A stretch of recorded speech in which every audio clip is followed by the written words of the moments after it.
Collector साहिबा मरीज बनकर पहुंची सरकारी अस्पताल।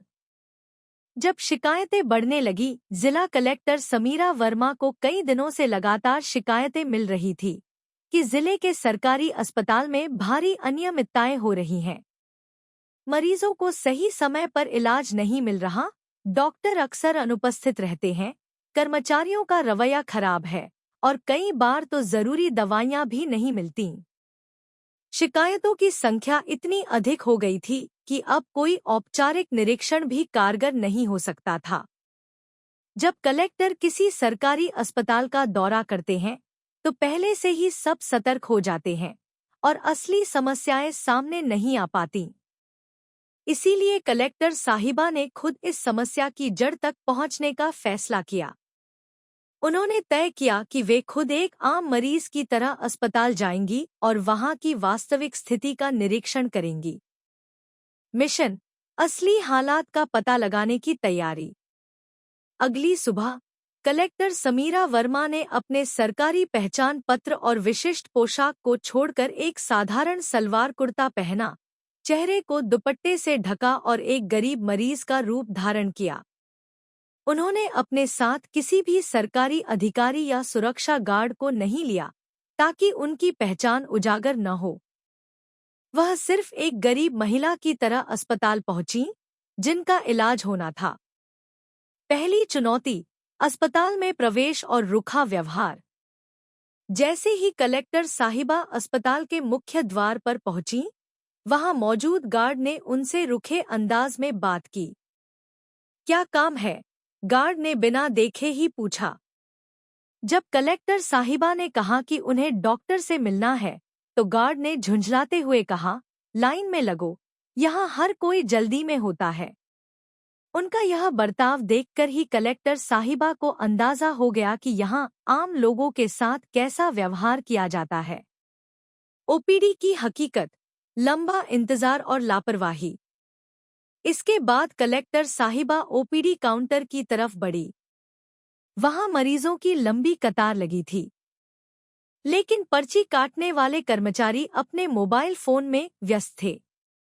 जब कलेक्टर साहिबा की बारी आई, तो कर्मचारी ने गलत नाम और उम्र दर्ज कर दी। जब उन्होंने सही करने को कहा, तो उन्हें गुस्से से जवाब मिला, इतना टाइम नहीं है, जो लिखा है वही चलेगा। उन्होंने महसूस किया कि यहाँ मरीजों की तकलीफों की किसी को परवाह नहीं थी। डॉक्टरों की गैरहाजिरी। इलाज के लिए घंटों इंतजार। पर्ची कटवाने के बाद जब वे डॉक्टर के केबिन में पहुंची, तो वहां ताला लगा हुआ था। पूछने पर नर्स ने बताया कि डॉक्टर साहब अभी तक आए नहीं हैं, रोज ही लेट आते हैं। समय: सुबह 11 बजे। डॉक्टर को सुबह 9 बजे आ जाना चाहिए था, लेकिन अब तक कोई नहीं आया था। एक बुजुर्ग मरीज ने बताया, बेटी, यहाँ यही हाल है। हम गरीबों की कौन सुनता है। इलाज करवाने आते हैं, लेकिन कई बार बिना इलाज के ही लौट जाते हैं। यह सुनकर कलेक्टर साहिबा को गहरा धक्का लगा। दवाइयों का घोटाला, स्टोर में नहीं, बाहर से खरीदने की मजबूरी। इसके बाद कलेक्टर साहिबा को पेट दर्द की शिकायत बताई गई। जब उन्होंने अस्पताल के मेडिकल स्टोर से दवा लेनी चाहिए, तो उन्हें जवाब मिला, यह दवा यहाँ नहीं मिलती, बाहर मेडिकल से खरीदनी पड़ेगी। जब उन्होंने पूछा कि सरकारी अस्पताल में मुफ्त मिलने वाली दवाइयाँ कहाँ हैं, तो मेडिकल स्टोर का कर्मचारी कोई स्पष्ट जवाब नहीं दे सका। स्पष्ट था कि अस्पताल में दवाइयों की कालाबाजारी चल रही थी। हकीकत का पर्दाफाश। जब कलेक्टर ने अपनी पहचान बताई, करीब 2 घंटे तक मरीज बनकर अस्पताल की बदहाली देखने के बाद कलेक्टर साहिबा ने अपनी असली पहचान उजागर कर दी। उन्होंने कड़क आवाज में कहा, मैं इस जिले की कलेक्टर हूँ। अस्पताल में हड़कंप मच गया। जो कर्मचारी मोबाइल चला रहे थे, वे अचानक काम में व्यस्त हो गए। जो डॉक्टर गायब थे, वे कुछ ही मिनटों में अस्पताल पहुंच गए। मेडिकल स्टोर के स्टाफ ने अचानक सभी दवाइयां निकालनी शुरू कर दी। लेकिन अब बहाने बनाने का समय नहीं था। सख्त कार्रवाई, दोषियों की जवाबदेही तय की गई। कलेक्टर साहिबा ने मौके पर ही अस्पताल अधीक्षक को बुलाया और अस्पताल की दुर्दशा के लिए कड़ी फटकार लगाई। उन्होंने तुरंत आदेश दिया, डॉक्टरों की अनियमितता की रिपोर्ट तैयार की जाए। जो कर्मचारी लापरवाही कर रहे थे, उन पर अनुशासनात्मक कार्रवाई हो। दवाइयों की आपूर्ति की जांच की जाए और हर मरीज को मुफ्त दवा मिले। हर हफ्ते अस्पताल का औचक निरीक्षण किया जाए। अस्पताल की हालत बदली। इस घटना के बाद सरकारी अस्पताल की व्यवस्था पूरी तरह से बदल गई।